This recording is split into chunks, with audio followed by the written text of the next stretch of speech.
త్యాగం గురించి ఈ విధంగా చెబుతూ ఉన్నారు.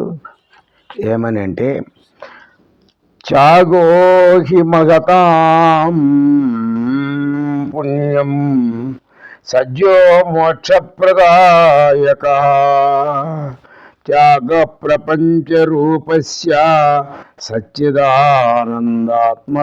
ఆత్మైవ లోకాస్యాలోకనాత్.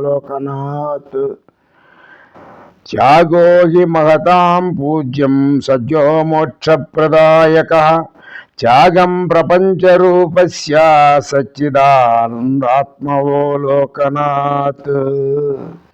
త్యాగం అనేటువంటిది అదృశ్యమైనటువంటి జగత్తు నందు సచ్చిదానంద పరమాత్మను అనిష్టానమునర్చుచు ప్రపంచ దృష్టిని త్యజించుట, ఇట్టి మహత్తర త్యాగమునే పరమ పూజ్యులకు మహాత్ములకు ప్రశంసించుదురు. ఈ ఉత్కృష్టమైనటువంటి త్యాగం వల్ల మోక్షము సిద్ధించును. త్యాగము అనేటువంటిది ఇష్టం లేని దాన్ని వదిలిపెట్టడం కాదు. ఇహలోకంలో మనం కావాలి, మొత్తాన్ని సుఖాలను వదిలిపెట్టేయాలి. కామ క్రోధ లోభ మోహ మద మాత్సర్యాదులన్నింటినీ కూడా త్యజించాలి అంటే వాటన్నిటి కూడా దృష్టి లేకుండా వదిలిపెట్టేయాలి. ఎవడన్నా ఒక బ్యాగ్ ఇచ్చేయడం, కొన్ని డబ్బుల బ్యాగు, మనకది మట్టి పిల్లలాగా ఉండాలి.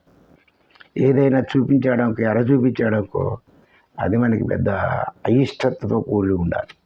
ఆ విధంగా ఉన్నట్లయితేనే దాన్ని త్యాగం అంటారు.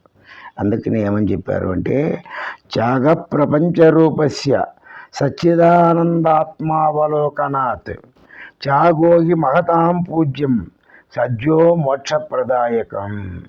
అటువంటి ఉన్నతమైనటువంటి త్యాగము మోక్షాన్ని సిద్ధింపజేస్తుంది అని చెప్పి మహర్షులు మనకి తెలియజేసి ఉన్నారు.